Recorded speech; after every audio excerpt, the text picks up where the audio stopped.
Welcome back to the show, everybody. Central banks are lining up to launch their CBDCs, but we still have a huge problem about the whole process. And you know what? It gets even better because we may be seeing the replacement for Brian Brooks at the OCC be a Ripple board member. Oh, yeah. And so much more. Let's roll that intro. Here we go. This is Digital Perspectives with Brad Kimes. Subscribe for new content notifications. Now, here's Brad Kimes. Come on in. Welcome back to the show. You can follow me on Twitter at BackupBradleyAbove at the top of the screen, and everything that we're talking about here today. We start with BondCrypt XRP. Barclays Private Bank Chief Market Strategist says Bitcoin is almost uninvestable. Many would probably throw cryptocurrency out of any portfolio in a typical mean variance optimization. Well, who brought the good news bear? Somebody get him some honey. You know,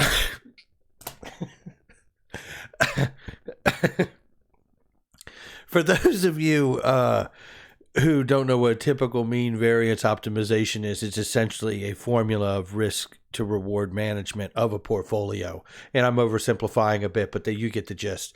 So Barclays Bank Chief Market Strategist, just to sum it up, is not a fan of Bitcoin.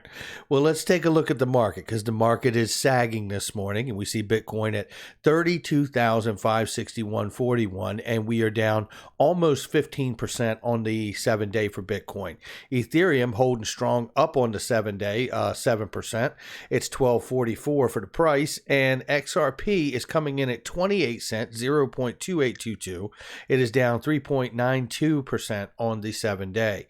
Now, let's keep it moving, because that's where we are today, and the market cap collectively for crypto is still running just under $1 trillion at 938 billion plus.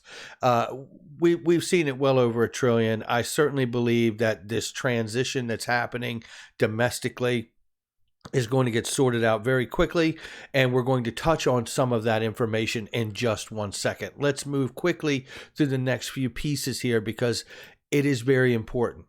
One thing I want to share with you before we get started on what I want to roll out for you here is cryptocurrency custodian Xapo, I guess is the way to say it, is getting ready to become a fully fledged bank in the British overseas territory of Gibraltar, leaving the U.S. market, and will be closing all of the U.S. customer Xapo accounts.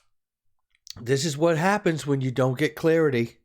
This is what happens. Well, let's talk about and shift gears now, because this is what I want to focus on today. I want you to think of this for a moment. European Union entities, the European Commission, the European Central Bank, which, by the way, side note, represents 19 countries in the European Union, might want to remember that, will be coming together to discuss the potential challenges that come from the creation of a central bank digital currency. You don't say. That's interesting, because the city of Shenzhen has launched the third round of its central bank digital currency pilot in the form of a promotional lottery scheme offering residents handouts during local festivities. Wow, that's interesting. Well, that is awful timely that they're doing that.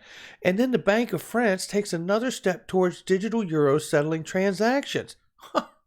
Wow, you would think that these people meet somewhere and decide this. I don't know, like at the G7 and G20? Japan heading for stage 2 of its central bank digital currency pilot in spring.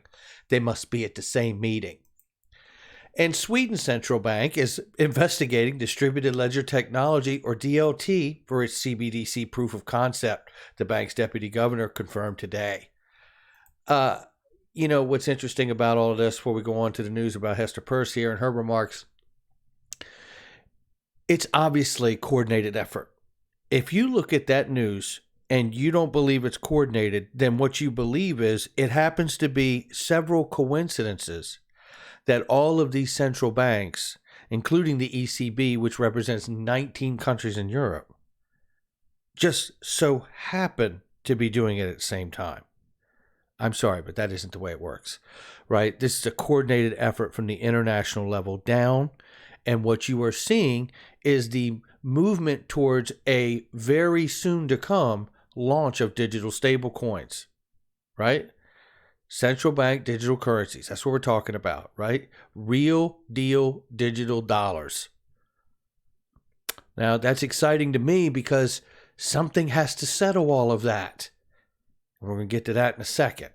Crypto mom Hester Peirce said the new SEC chairman will be faced with providing regulatory clarity from day one and that she hopes it leaves room for innovation. Well, listen, Gary Gensler has been very, very public in his time before this at MIT and other places in many conferences, and expressed that he believes XRP is absolutely an unregistered security. So brace yourself.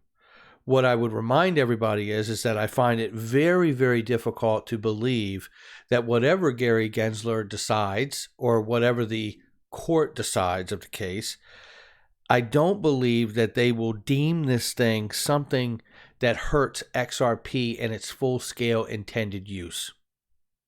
But I do, however, have to wonder what the fallout will be if it gets anything other than a currency designation. I have to wonder what it would mean for XRP holders today and going into tomorrow after such a decision, what it would mean for us. Will we still be able to hold the asset in the manner that we do? I would think that if there is some kind of a security designation, XRP holders would be grandfathered in, would be my thought.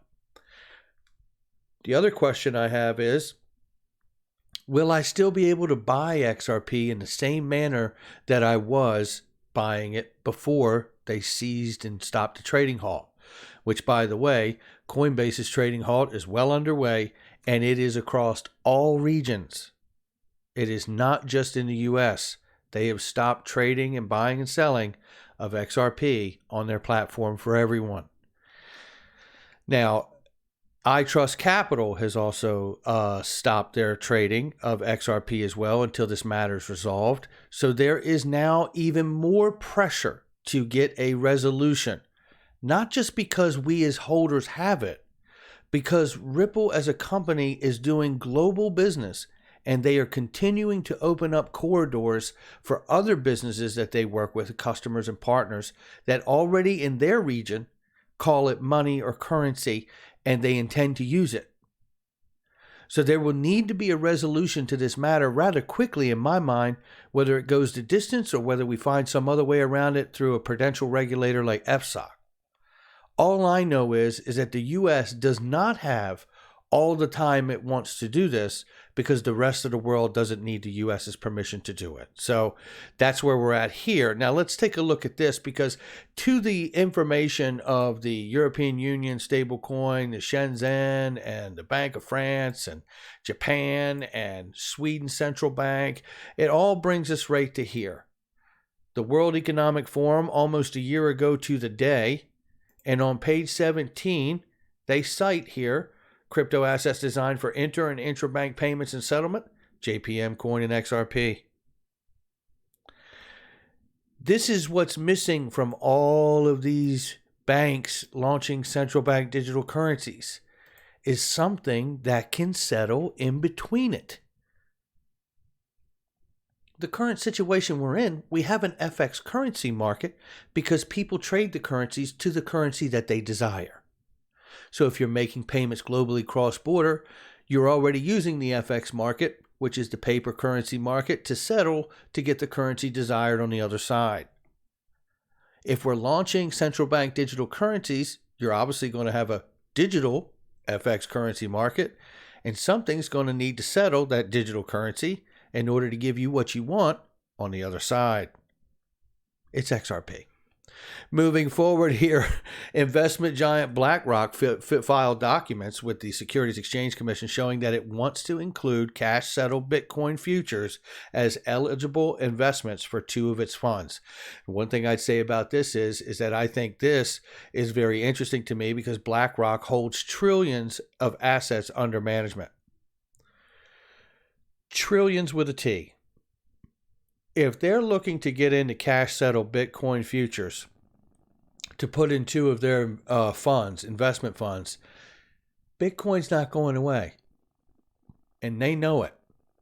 And the thing that I find interesting about that is that if you understand how big BlackRock is, we may see a downside because there's this Tether lawsuit, and it appears, I say, that from the lawsuit, the way it is written, that it is the definition of a Ponzi scheme when you mint USD Tether for investors who then turn and buy Bitcoin, and you hold Bitcoin as some of your cash equivalent to keep the ratio to dollar on the actual Tether itself.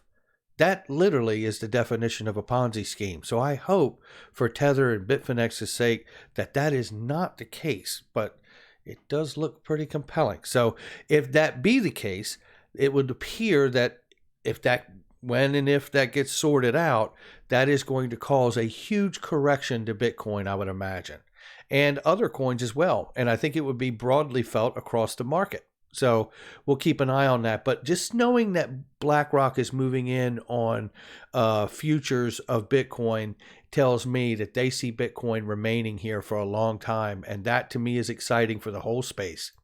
All right, looking here, we see this from Digital Asset Daily.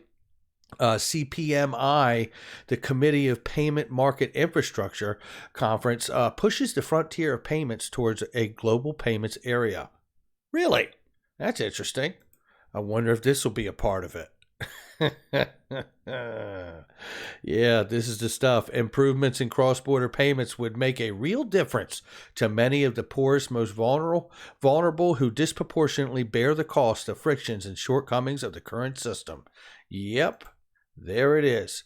You know, there's no real carbon footprint, and it settles for almost nothing, right? That's where we're going. And don't believe me when I say it, but you might want to believe David Schwartz when he says it. With the incoming administration prioritizing the use of sustainable, renewable energy resources, building carbon neutral validation protocols is a no-brainer. Ding, ding, ding, ding, ding, ding. We have a winner. This is where we're going. And this is interesting because I reported on this late yesterday afternoon. Michael S. Barr, a former U.S. Treasury Department official and one-time member of Ripple's board of directors, is likely to become the next comptroller of currency. You can't make this up, man. Oh, goodness. You know, they shuffle everybody around where they need to have them. I just love seeing that.